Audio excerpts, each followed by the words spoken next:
Hey, qué sopa gente, aquí Andrés de Roxani en este nuevo episodio, en este podcast, donde como se darán cuenta tenemos un invitado especial. Vamos a estar hablando sobre la prevención del suicidio y la concientización con relación a los temas de salud mental y depresión, todo lo que involucra esto, pues aprovechando este mes, ¿no? Así que nada, chequense que viene el intro.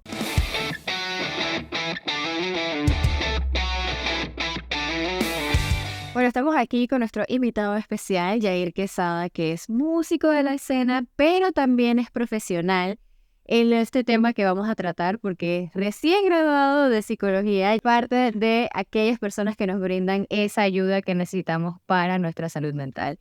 Y es por eso que lo invitamos, porque tiene las dos, conlleva las dos, es músico y también es profesional del tema. Correcto. Así que vamos a empezar anunciando que este es el día que grabamos, es el 10 de septiembre, cuando salga probablemente ya no va a ser ese día, pero es el Día Internacional de la Prevención del Suicidio.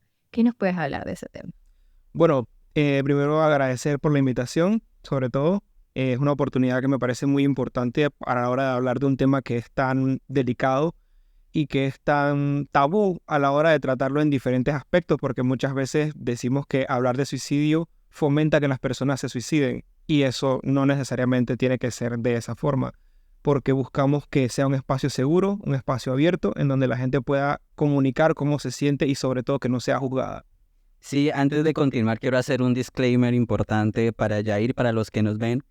Es un tema serio, pero como nosotros vamos a darle igual, probablemente salgan algún tipo de chiste, algún tipo de contenido auspiciado por mi estimado Jaime, que dice que él no va a hablar. En verdad voy a evitar hablar.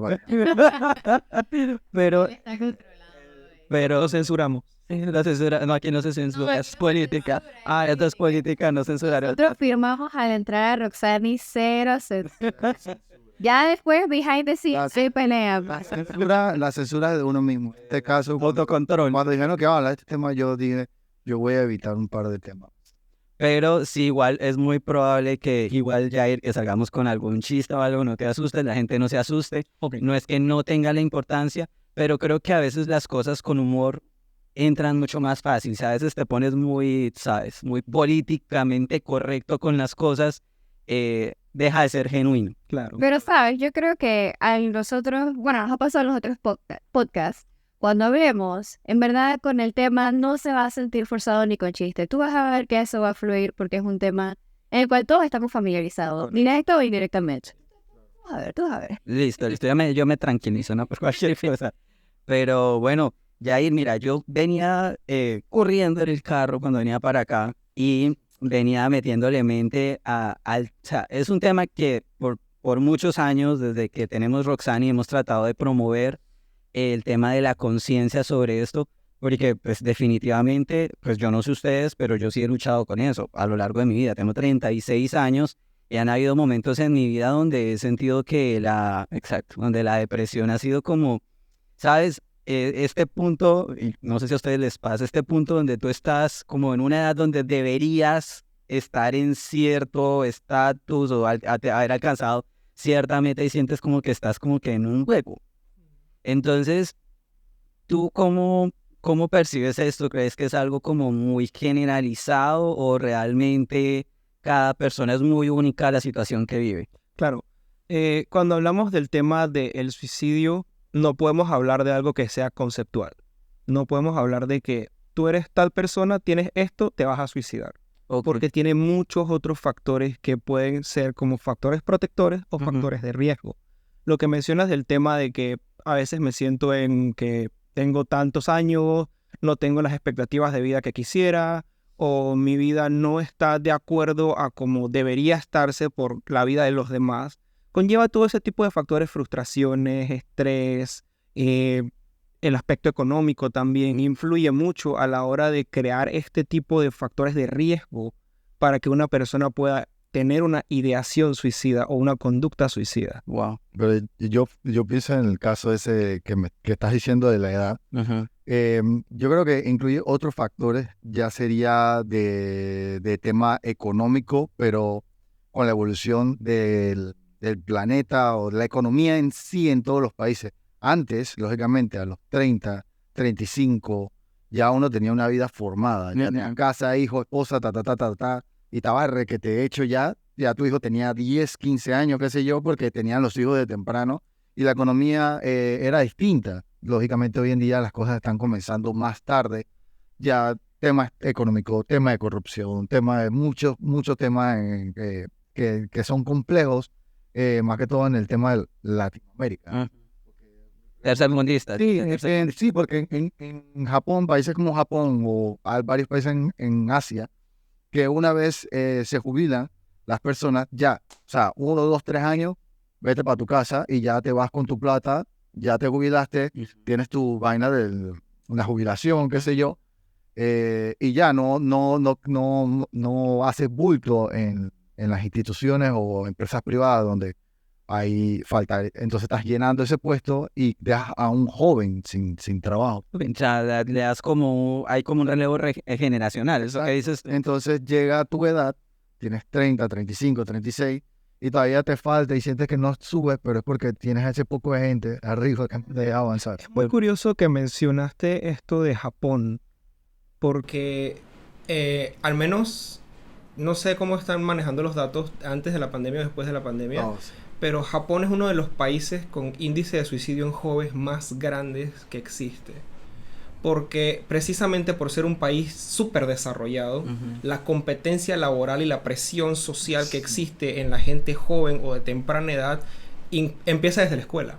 A ellos los presionan a tener buenas notas, a tener buena familia, a tener buen dinero. Horrible. Y si tú sales de la escuela teniendo, qué sé yo, vamos a suponer que tú sales de una familia de doctores y tú quieres ser músico, automáticamente Escrachado. eres una Falla social. Exacto. Entonces, el índice de suicidios en jóvenes en Japón es muy, muy alto. Sobre todo por el tema de que se aíslan más frecuentemente de otras personas porque son muy individualistas.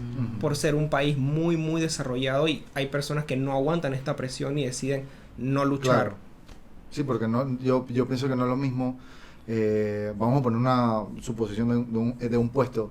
Un gerente general de una empresa y hay otros países y que chuza, el gerente general normalmente tiene 40 años, ponte, son jóvenes. Aquí en Panamá son puros viejos.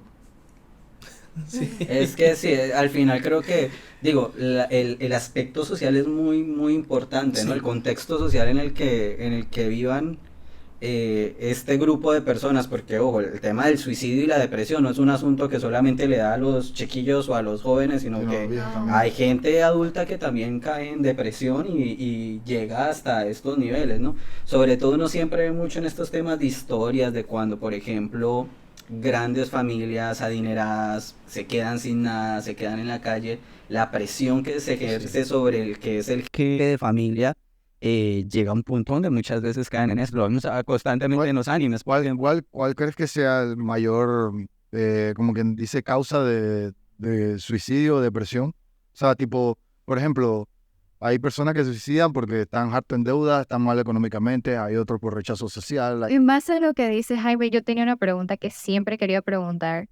¿Cuál es la diferencia entre, o sea, tener la enfermedad, o sea, tener depresión como enfermedad, a tener como un cuadro depresivo, que no necesariamente es un desbalance en tu cerebro, sino que estás pasando por algo y estás en un cuadro depresivo? Eso es una diferencia. Ok, sí. Es importante también hablar del tema de las emociones. Okay. Porque muchas veces, o al menos en la actualidad, he visto o me ha tocado relacionarme con personas que tienden a confundir el hecho de una emoción con una enfermedad mental. Que tú vienes y le dices a alguien como que una persona que está, vamos a suponer, está riéndome contigo hace un momento y de repente tú estás enojada porque te pasó algo. Y tú le dices, ay, tú eres bipolar.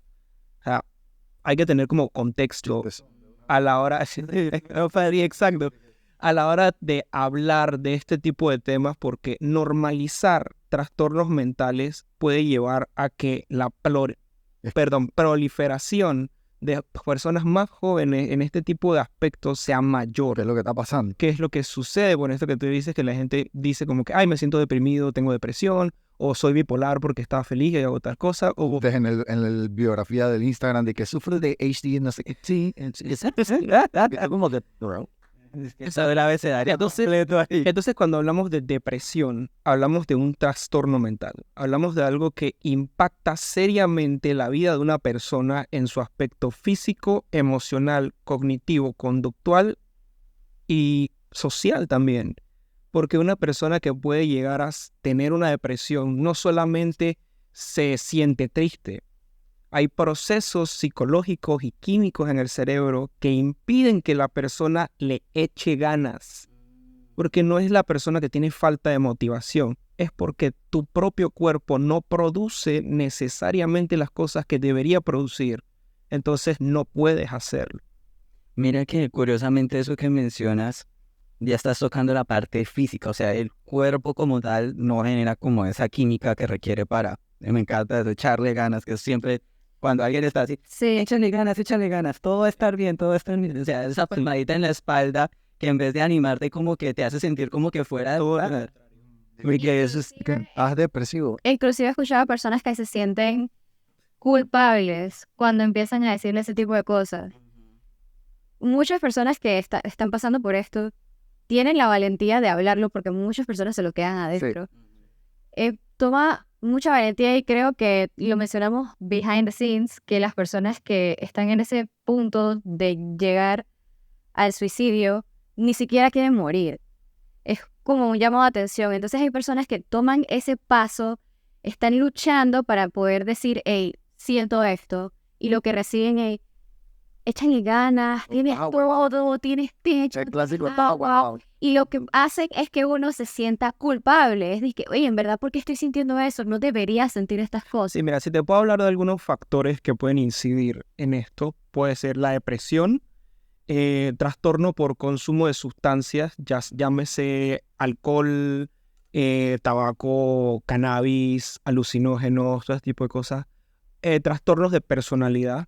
Puntualmente, el trastorno de personalidad que se asocia más a intentos suicidas o a conductas suicidas es el trastorno límite de la personalidad, que es una persona que generalmente tiene un escaso control de sus impulsos y generalmente tienden a sentir las afecciones o su parte emotiva es muy exacerbada y tienden a exagerar las cosas que sienten, por eso todo lo sienten más fuerte y eso puede conllevarlos a tomar una decisión muy drástica.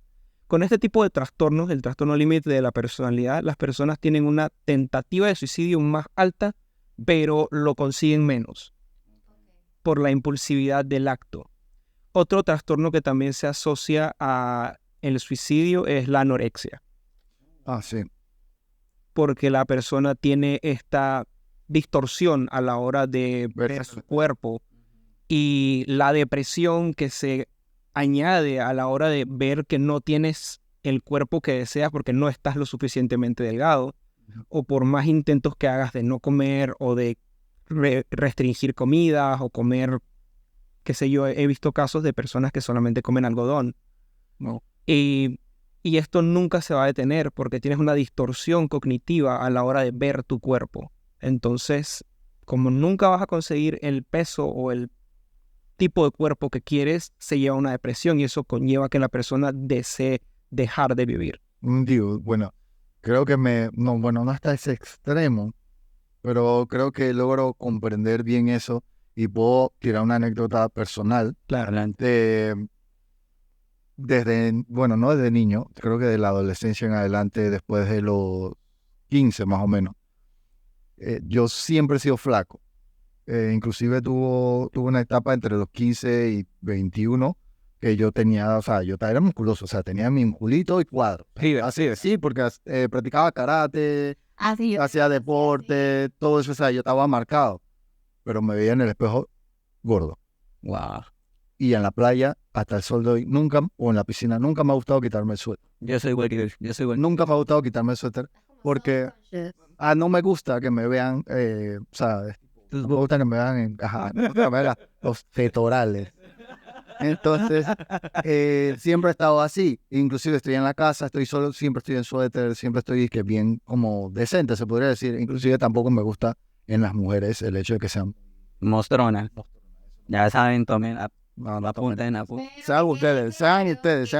Claro que pueden hacerlo. Ajá, Exacto. Estos son opiniones personal. A mí no me gusta eso, pero no estoy diciendo que te vaya a decir que deja de hacerlo. O sea, me da igual. Eso sí, no es que vaya a salir contigo, no voy a salir. Ay, pero yo quiero salir contigo. No, nadie quiere salir. No, o sea, pero lo que voy es que O sea, no llego al punto de anorexia de que chuzo me veo gordo y estoy flaco y después cuando estaba gordo igual me veía gordo, o después lo que hago es que me pongo a hacer ejercicio, cool, pero solamente para estar bien de salud. Es decir, llega a un punto de decir que mira, si estoy bien de salud, estoy cool. Pero es que yo creo que eso, por ejemplo, mi caso se parece un poquito al tuyo. Y esto es curioso porque casi nunca los hombres hablamos de esto. Es más normal verlo como entre las chicas, de que digan, de que esto sí me gusta. Pero, por ejemplo, en mi caso, yo en el colegio y toda mi vida he sido el más chiquito. Siempre es el más chiquito. O sea, era el más chiquito inclusive en el salón de las niñas. O sea, la niña estaba delante de mí en la fila y estábamos así. Eso, entonces, por mucho tiempo yo como que... esta anatomía mía estuvo bien picha, bien picha. Pero bueno, el asunto es que con los años, ¿sabes? Uno, y la típica frase, ¿no? El perfume fino viene en un frasco chiquito y esa vaina que si de los papás a uno Hace motivación. sí, para construir el autoestima, el poco autoestima, claro, son caros. Pero, ¿sabes? Pero sabes que llega a un punto que creo que es ahí donde va uno de la adolescencia a la adultez, como que uno empieza a estar más consciente de que no hay una perfección, no hay como un absoluto. Entonces ya empiezas como que a reajustar, por decirlo así, esa forma de cómo te ves y sabes cuáles son tus cualidades físicas y cuáles no. En mí son muy pocas, pero hay algunas. Entonces hay gente que no logra hacer eso. No logras Se queda y se mete más en el Sí, hueco. quiero preguntar, Ya la porque eso que dice Andrés es cierto. Siento que todos podemos como relacionarnos en que en la época de la adolescencia teníamos ese tipo de distorsiones, pues es como común que uno lo sienta. Hay gente que no lo siente y que dicha, pero creo que es como bastante normal que suceda en esas etapas. Uno a veces crece por encima de eso, otros se quedan con esos sentimientos. Pero es normal en ese periodo y eso tiene algo que ver también con que se desarrolla este tipo de trastornos. Sí, por supuesto. De hecho, en la adolescencia, al menos creo que yo me puedo incluir en esto, la adolescencia es un periodo de ajustes. La adolescencia es un periodo de adaptaciones, en donde tú pasas de ser un niño y contemplas la idea de que ya no eres un niño y te está pegando la vida de que, hey, tengo que ir a la escuela, tengo que tener responsabilidades, tengo que hacer tal cosa, mi cuerpo está cambiando, estoy viendo relaciones con otros grupos de amigos, quiero salir más, quiero salir. Entonces eso veía muchos cambios. La adolescencia es un periodo de muchos cambios y los cambios traen frustración. Sí. Porque estás acostumbrado a un periodo de vida en donde ahora te estás adaptando para una posterior vida adulta, que es otro cambio más. Entonces, la adolescencia principalmente es el periodo donde muchas personas hacen el periodo de ajuste, valga la redundancia, lo acabo de repetir, pero muchas veces no tienen las herramientas necesarias para estos ajustes, porque digamos que no tienen un buen apoyo familiar, no tienen un buen apoyo económico, no tienen una buena guía, como tú lo acabas de mencionar, de un grupo de amigos o de alguien que te dé palabras de aliento cuando ves como que, hey, mi cuerpo está cambiando y no me gusta. Y entonces, si las palabras que tú tienes para ti mismo no son de aliento, va a poder conllevar a que posteriormente esos desajustes que son normales en la adolescencia se agraven y que puedan persistir en el tiempo y puedan presentar algún tipo de trastorno a largo plazo. A mí siempre me ha parecido caótico el hecho de que uno está pasando por la pubertad y la adolescencia y estás teniendo tantas cosas, estás pasando por tantas cosas, pero estás alrededor de un montón de personas que están pasando por lo mismo. O que no sirven. Cuando digo que no sirven, no, digo que no sirven como un soporte porque están igual. No, inclusive eso no. Hablaba del hecho de que hay personas que te dicen es que estoy gordo. Y que por eso es que te la pasas comiendo esa porquería. Y tú como que, bueno, ¿what? Yo, hermano, por favor, o sea, sí, me gusta, pero... Y que bueno, haz ejercicio. No lo había pensado. No se me había ocurrido. Pero sí, por eso digo que es como caótico. En verdad, también esas personas que respondan de esa manera no sabemos qué es lo que está pasando tras bastidores para que se comporten así. Sí. Entonces es como, todo el mundo está en llamas. Todo el mundo está en llamas. Ese Dios corriendo en fuego. Ahora también te llamo de... Es bien caótico. O sea, salir de ahí sano es caótico. Sí, mira, ahora que hablas de todo este caos, también en la adolescencia surgen todo este tipo de los grupos de pares y vienen otro tipo de problemas como lo que es el consumo de sustancias. Ah, sí, sí. Donde te reúnes con alguna persona y es como que, hey, este man está haciendo tal cosa. El descubrimiento de la música satánica. Vale, un accent, pero bueno. Entonces, tú ves que la gente con la que te quieres codear está, qué sé yo, está fumando marihuana o están consumiendo algún tipo de sustancia que no sabemos de dónde viene. Y tú o sea, el ser humano siempre ha querido pertenecer. Sí. Siempre busca pertenecer de una forma u otra. Incluso las personas que dicen que no quieren pertenecer están perteneciendo. Correcto. Porque al reunirte con personas que tienen el mismo pensamiento que tú, igual perteneces a un grupo de personas. Entonces, cuando quieres pertenecer a ese grupo, tiendes a dejarte llevar por las personas que hacen lo que tú quieres o reprimes que no quieres hacer. Uh-huh. Y al final, cuando esas personas no son una guía apropiada, porque en su vida también hay descontrol, el consumo de sustancias se da muy frecuente en la adolescencia y aparece muy rápido. Y era justamente una de las cosas que también venía pensando en el carro y te quería preguntar. Que casi te chocas. No, Porque venían volados, dice. bueno, se va a asustar la gente. No. Gente de la TT venía cumpliendo con las reglas de tránsito. La velocidad autorizada. Bueno, continuando, venía pensando justamente eso, porque por ejemplo hemos visto mucho y haciendo como el enlace con la escena musical, los artistas, que de por sí los artistas son, o digo somos, porque creo que los que hacemos todo eso tenemos como algo de esa vena creativa, es como... Date crédito, tú fuiste baterista también. Bueno, el asunto es... Voy a llorar, no va a llegar la depresión. No, mentiras, no me va a llegar la depresión. Me va a poner triste. Ya aprendimos a diferenciar nuestras emociones de lo que es una enfermedad. Así que muy bien, aprendiste ahí. Por favor, pones aquí, ¿no? Así. Sí, continúa. Bueno, no, que justamente cuando nos ponemos a ver a través de la historia los diferentes artistas que han decidido terminar con su vida, en muchas ocasiones Quiero detenerse en ese punto. Yo siento que ninguno de ellos decide eso. Ok. La enfermedad los llevó a eso, o sea, murieron por la enfermedad. Ok, fue causa. Decidieron acabar con su vida. Bueno. La enfermedad pudo más que ellos. Y eso es uno de los tabús que estamos tratando como de corregir. Una de las cosas que nosotros tenemos que hacer para ayudar a brindar las herramientas para las personas es empezar a ver eso como una enfermedad y dejar ver a las víctimas como que se decidieron suicidar, sino que ver que ellos lamentablemente fueron víctimas de la enfermedad que es la que son. De hecho, es muy importante hablar de eso porque generalmente cuando tú ves una persona deprimida es cuando piensas que esta persona se va a suicidar generalmente. Lo curioso de una persona que tiene una depresión es que las personas en un cuadro de depresión clínicamente diagnosticado no se suicidan cuando están deprimidos, se suicidan cuando están superando la fase depresiva, que entra un proceso que se llama fase maníaca. Que están cansados o algo, ¿no? Te explico. Cuando estás en depresión, tu cuerpo no tiene la suficiente energía para hacer las cosas. No tienes fuerzas para pararte, no tienes fuerza para comer, no tienes fuerza ni siquiera para mantener una conversación. Entonces no piensas en hacer algo porque tu cuerpo no lo va a ejecutar. Cuando se pasa ese proceso, que pueden ser los medicamentos, la terapia, que la persona haya conseguido las herramientas para salir adelante, entra en una fase de superación. Ahí es donde más hay que vigilar a las personas. Te locura. Porque empiezan a despedirse o empiezan a tener conductas de que tú eres mi mejor amigo, me gustaría salir mucho más contigo, la vida contigo siempre fue lo más adecuado. Y uno lo ve como que están mejorando y en verdad se están despidiendo.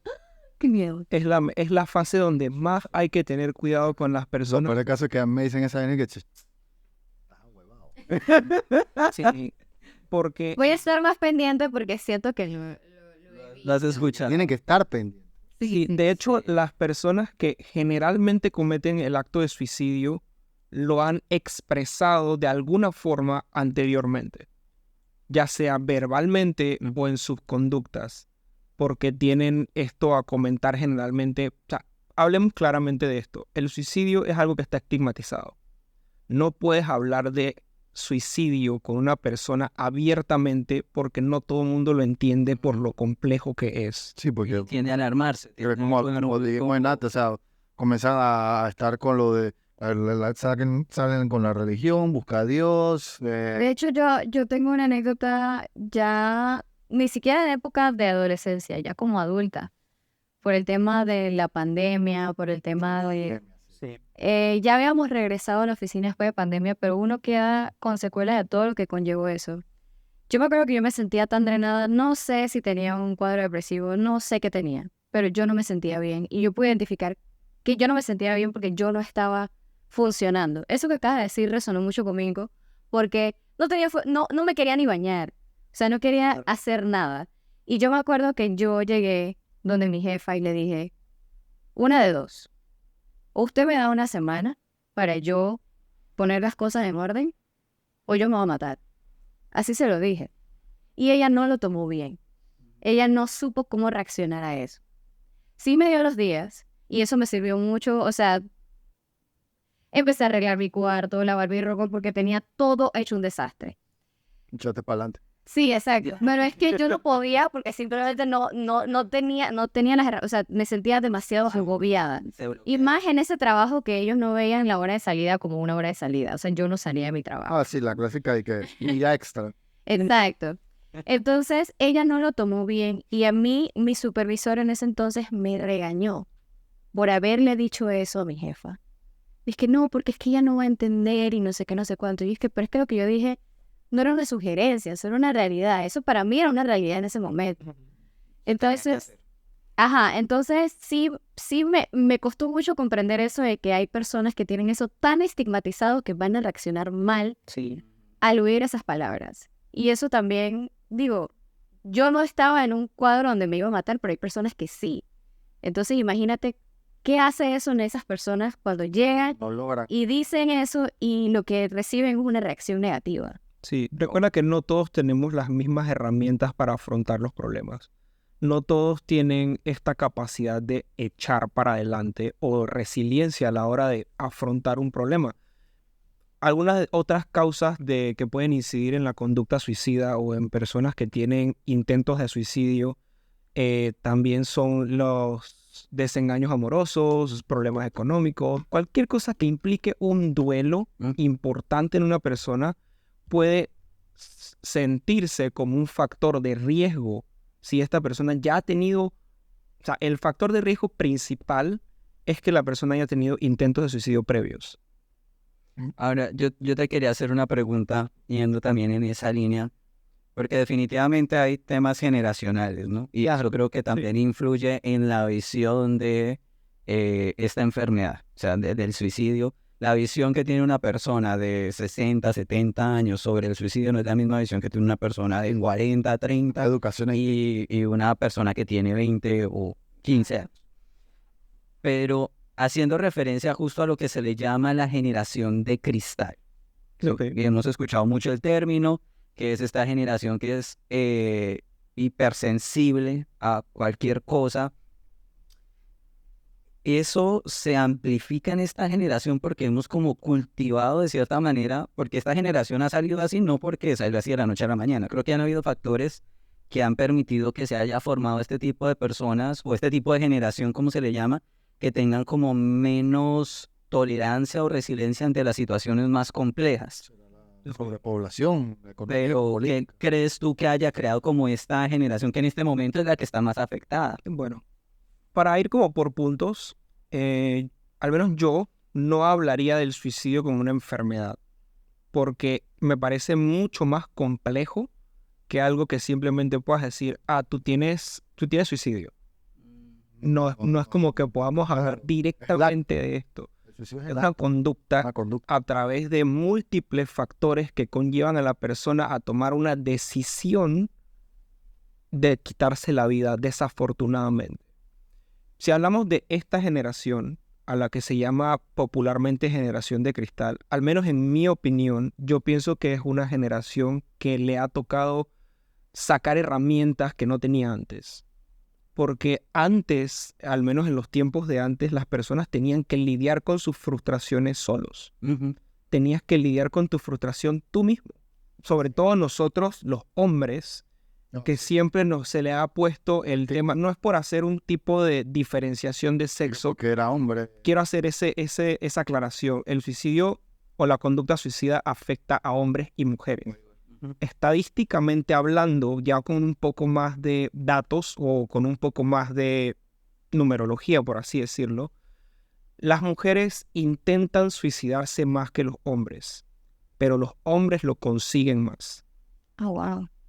Porque las mujeres tienden a llevar a cabo intentos de suicidio no letales, con métodos ya sea con fármacos, ya sea con cortes en la piel superficiales o profundos. Los hombres, por su característica de impulsividad y todo el tema de la testosterona que conlleva todo esto, necesitan pocos estímulos para llegar a conseguir el acto, teniendo en cuenta si ya han estado en una sugestión previa para un intento de suicidio, como los factores que mencioné anteriormente: presión económica, un desengaño amoroso, un intento de suicidio previo, o incluso tener algún trastorno de los que mencioné anteriormente: trastorno límite de la personalidad, depresión, incluso los factores como la ansiedad. La ansiedad también puede influir a la hora de tomar este tipo de decisiones impulsivas en los hombres.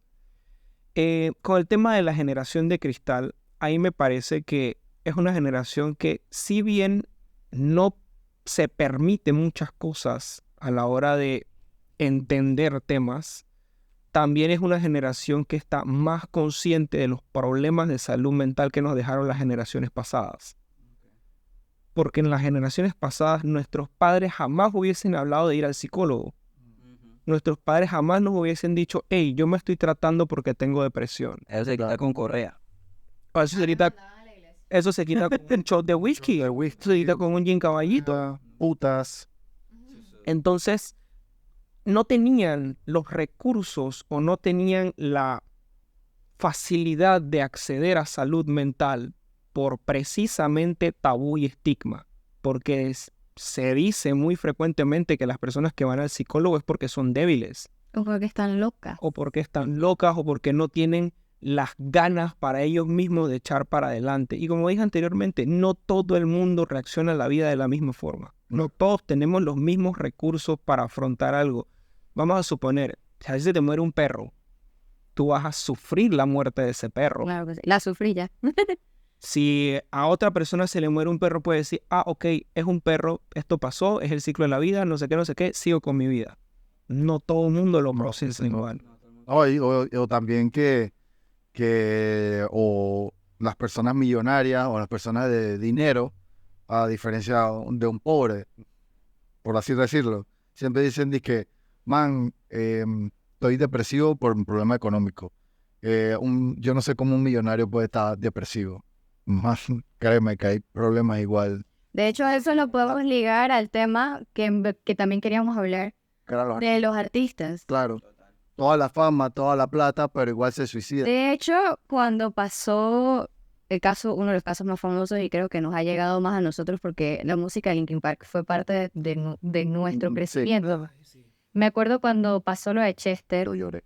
Yo también lloré. Lloramos mucho. Pero yo me acuerdo que yo lo hablé, no me acuerdo con quién, creo que era un ex compañero de la escuela, y dijo esta frase: qué raro, pero si lo tenía todo.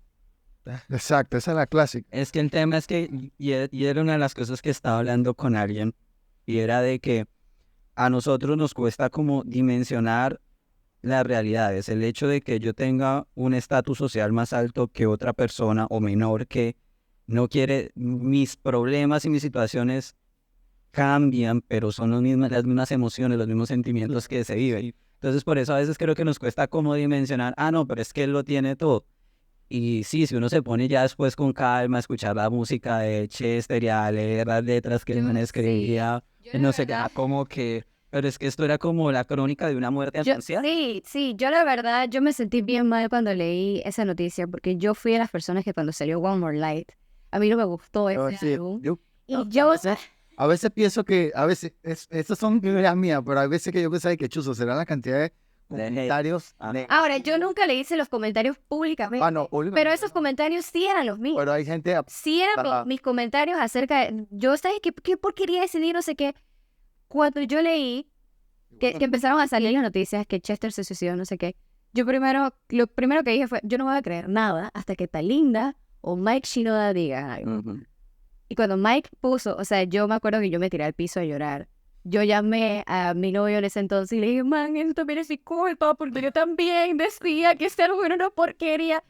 Y me acuerdo que cuando empezaron a salir, tú sabes, las fotos de tributo, no sé qué, vi un tweet que decía, ¿por qué nos sorprende? Nada más miren los nombres de todas las canciones de One More Life. Es una carta de suicidio abierta.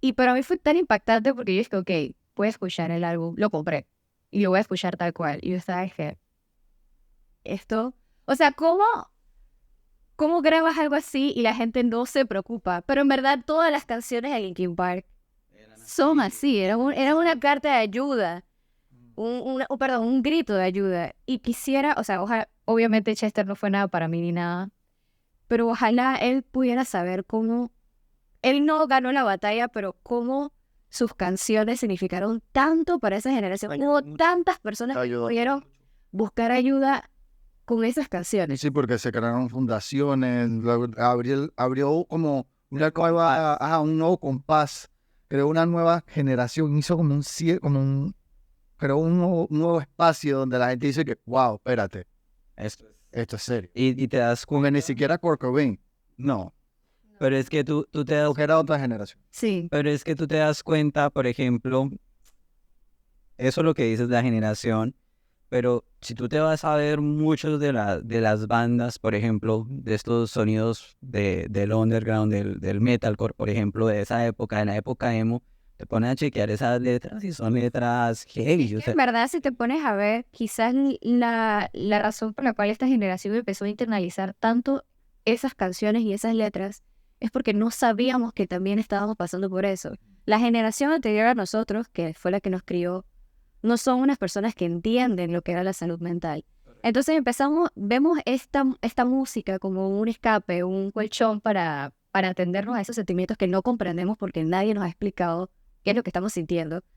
Y con esas canciones muchas personas empiezan a descubrir, hey, en verdad yo siento eso, yo paso por eso, y lo internalizan. A mí me pasó con Linkin Park. O sea, yo escuché por primera vez, cuando escuché Easier to Run, No, sí, yo fuerte. no podía con mi vida. Cuando escuché Never Too Late de 3 Days Grace, yo no podía con mi vida. sí, o sea, y creo que eso también se marca al final en nuestra adolescencia o en el momento que empezamos a escuchar esta música, y por eso siempre decimos, no, es que no hay música como aquella música, y es porque conectamos emocionalmente con esas letras a una forma tan impresionante. Para algunos se vuelve un bastón para poder atravesar eso, pero hay gente que eso es como algo que alimenta ese instinto, puede ser, esa música esas letras en algunos puntos pueden alimentar o impulsarte a hacer ese tipo, tomar esas decisiones. Consenso, te queríamos preguntar, y la razón por la cual te habíamos invitado también, no solo por ser profesional de la salud mental, sino porque también eres músico. ¿Cómo correlacionas la música con esos sentimientos o con tu profesión también? Okay. Creo que si me puedo poner un poquito más personal, yo puedo decir abiertamente que la música salvó mi vida por el hecho de que la música es un lenguaje universal. Claro. A la hora de que tú puedes expresar tus emociones de la forma que mejor te parezca, porque no necesitas un filtro para poder hablar de música, o no necesitas que sea un idioma específico para hablar de música, porque todo el mundo lo puede entender. Y eso fue lo que pasó, al menos en mi caso con Bennington. Las canciones de él, yo al principio no las entendía, porque era como que yo no estoy pasando por eso, pero cuando me tocó pasar por eso, no solamente entendí la música, entendí la letra. Claro. Y eso era como que esto es mi vida, cómo él sabe mi vida. Y me toca ponerme a pensar que hay personas que muchas veces no pueden identificar por lo que están pasando. Y la música los ayuda a identificar por lo que están pasando. Porque muchas veces no podemos hablar abiertamente con nuestros padres o con nuestros amigos o con alguna persona porque tenemos miedo de decir yo estoy deprimido o decir yo soy una persona que tengo ansiedad. me cuesta dormir por la noche, me cuesta pensar en que la vida tiene un mejor futuro y necesito ayuda. Entonces, ahí está la música. Pensar en que alguien más está pasando por eso y no solamente eres tú, sino que son muchas personas más, puede servir como una red de apoyo. Porque lo importante en estos temas de conducta suicida, ideación suicida y de suicidio es no estar solo. No estar solo porque no es la solución. Muchas veces nuestros pensamientos pueden llegar a ser muy, muy fuertes y creer que son la realidad. Pero una vez leí, o creo que eso me lo dijo mi mentora cuando estuve estudiando en algún tiempo, que el suicidio es una solución permanente para un problema temporal.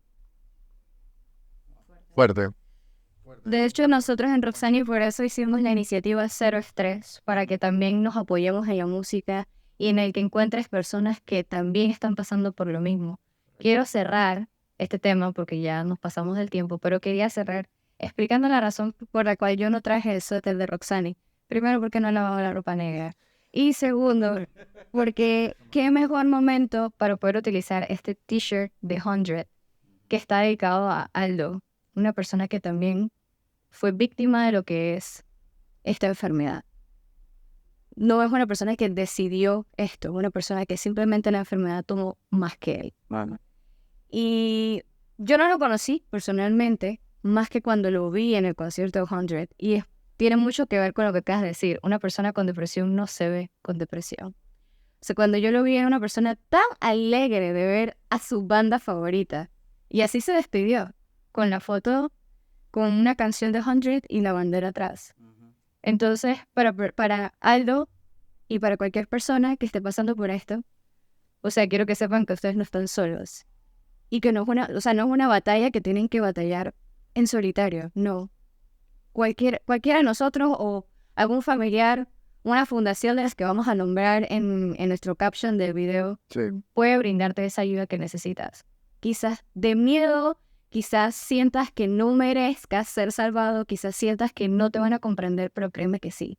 Es un paso muy difícil, pero si lo das, te das cuenta que no, como dijiste, esto es temporal. No va a ser para toda la vida. Es muy importante recalcar, siempre voy a recalcar que las personas que nos están viendo o las personas que están ahorita mismo pendientes a esta grabación que hicimos el 10 de septiembre, sepan que no están solos.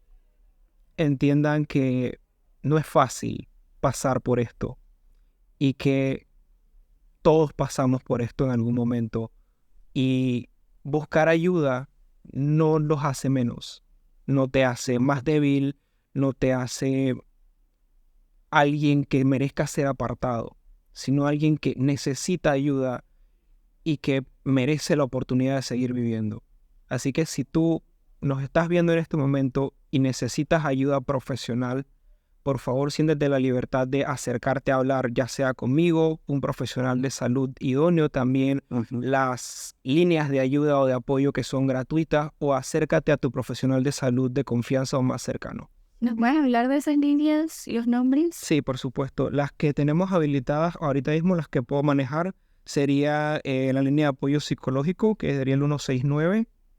También tenemos el Instituto de Salud Mental, el INSAM. Y los números de teléfono los van a apuntar en el... Sí, no nos agrega. Ok. El 911 como la línea de emergencias por default. Tenemos la línea de atención gratuita que se llama Te Escucho Panamá, que fue habilitada en la pandemia para este tipo de casos, mayormente de gente que necesita hablar de cómo se siente. Está la Fundación Relaciones Sanas, que son expertos en el tema de este tópico tan grande que manejamos acerca del suicidio, ideación suicida, la conducta suicida. Está el 147 por el Ministerio de Desarrollo Social. Hay bastante. Sí. Y también está la Cruz Blanca. Perfecto. Bueno, familia, gracias por habernos acompañado en este episodio especial. Recuerden, no están solos. Recuerden, cero estrés. Nomás trae el suéter. La mujer tiene que modelar el suéter. Ahí está para Aldo.